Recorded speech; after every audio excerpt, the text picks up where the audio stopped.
This interview, conducted for the Body and Performance Reflective Journal, is recorded on Monday, 19 October at 11:15 a.m. Today we are sitting down with Andrea from Kuil to unpack her reflections on the ideas around the body and performance, or rather her body and performance, especially with regard to the ideas and theories she has been exposed to over the last 3 months. Andrea, welcome. Let's talk about the body in performance. Could you tell us how you engage physically in your artistic practice? What does embodiment mean to you as a designer? When I ask this, I wonder if you could just describe to us how your body as a designer is conditioned. What are your fictions? What are the risks your body takes? And if you could see your body from the perspective of the audience, what would you see?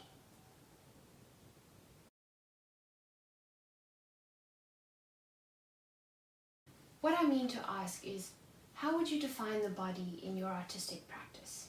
Specifically your body. If we look at Ben Spatz's archaeologist, whose dig is not to explore embodiment, even if embodiment is one of the technical conditions for digging, do you think that you could say that the designer's body, although not present in the final performance, is still integral to the process of designing? Well, I've realized that what's getting me most stuck in this question is what we consider the performance of the designer to be. Is the performance the same as that of the actor? In other words, a body on a stage or in a gallery or in front of a camera? Or is it something else? Is the designer's performance her body of work, which acts as an extension of her and which performs on stage alongside the actors as the set, costume or props? Or is the designer's performance more of an unseen performance? In my initial thoughts on this, I thought that the designer's performance was more of a behind-the-scenes performance. The performance of imagining, making and executing that no one actually witnessed, when only the output is seen. Well, maybe you could say that both of these scenarios are involved. Well, exactly. That's the conclusion I'm at right now. The designer's performance is twofold. There is the behind-the-scenes performance and the indexical performance. And these are performed by a body that can be defined in 3 parts. Under the behind-the-scenes performance, there is the internal body, the psychology of the designer, including her thoughts and ideas, and the tangible body, the physical, including the writing, drawing, and making that the body does. Under the indexical performance, there is the body of work, the output, the work removed as seen on stage. These 3 parts make up one whole body. So what would you say ignites the designer's performance? The performance starts with an idea, and this idea comes from a director or from the designer herself. And this is where I like to quote Elizabeth Gilbert. The planet is inhabited not only by animals, plants, bacteria, and viruses, but also by ideas. Ideas are a disembodied, energetic life form, and the only way an idea can be manifested in our world is through the collaboration with a human partner. So, let's talk about when the director brings an idea to the designer. The start of the performance occurs at the first conversation between the director and the designer, when the idea is first presented to the designer. And in this conversation, there are many languages occurring, starting very simply with the language of dress. I always like to dress in a way that communicates to the director that I have a strong style and aesthetic, and that they have made the right decision to work with me. Yes, but what about the performance of your body? Well, yeah, here obviously I'm using speech, but also I'm using body language to show my engagement and interest in the idea. This comes from the way my eyes light up and my torso tilts forward when I get excited about an idea. Or sometimes I'll sit back and kind of look away and ponder something they've said, just to show that I can be critical about their ideas.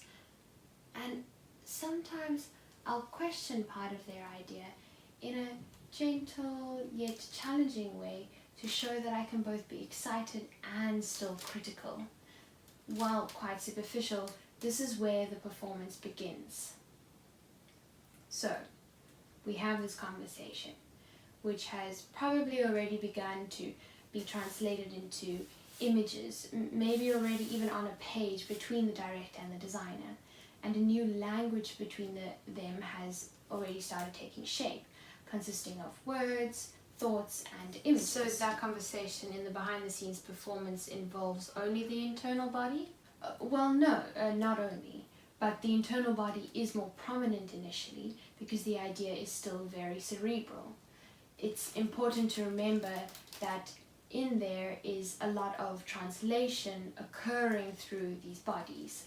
This translation is the constant back and forth of language spoken by the internal body, thoughts and ideas, and the tangible body, the spoken words, written words, and drawn images. The making and creating, or as we've called it, the translating, into structures, props, and costumes, is what will eventually be handed over as and become the body of work in the indexical performance. The tangible and internal body perform behind the scenes, and how they perform affects the body of work and its performance. And here I can maybe even point out some more nuances of this tangible body in performance. For example, I'm quite particular about the clothing that I like to wear. It shouldn't be too tight or fall off or squish my stomach, and I don't want to wear something that I'm worried about ripping or getting paint on, because then I'm not going to move as freely and as comfortably as I usually would. I also always take my watch off and I tie my hair up, just so that I make sure that nothing kind of gets in the way of when I'm making something. And I guess you could look at this and think, oh, you know, I'm containing my body, but I like to look at it rather as prioritizing certain parts of my body, just so that I can create freely, and so that the things that I really need, like my eyes and my arms and my flexibility, are in an optimal state for creating. Furthermore, sometimes in the creation of the body of work, the designer's tangible body mimics that of the actor's. It tests how a prop moves or how a costume falls on a real body. And because on stage the body of work relies on the actors to communicate it, there needs to be another translation by the designer. The designer needs to explain the language of the costumes, set, and props to the actors. Alright, so there's a lot of translation of language in the designer's performance, which actually makes me think of Derrida's signature event Context and his ideas on difference, meaning both a difference and an act of differing, to characterize the way in which linguistic meaning is created rather than given.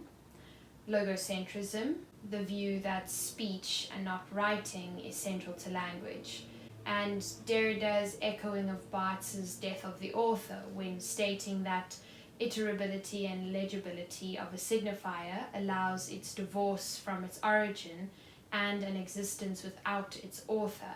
Yes, exactly. Derrida claims that the translation to writing does not alter the content of speech, but that writing extends speech.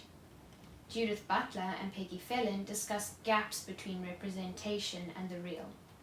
I understand these gaps as what affect our translation of language, leading me to disagree with Derrida. The translation across these gaps is what allows for these slight shifts in the content. But in the case of the designer's body, this is not necessarily a bad thing.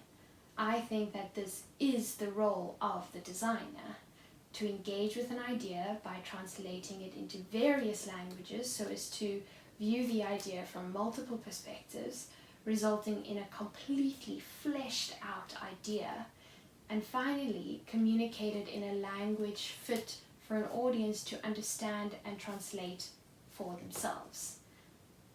when this idea has become completely fleshed out and put on stage, we may even see the designer's body of work in the indexical performance as a metaphor for the death of the author. Amazing. I think it is a metaphor, and I think that situating yourself within the theories of the structures of language and its translation is such a great launching pad from which to develop your practice as a designer, as well as developing a possible concept of the designer's body and role in the performance. There's so much potential for growth and more conversation, but unfortunately we've run out of time. But thank you so much.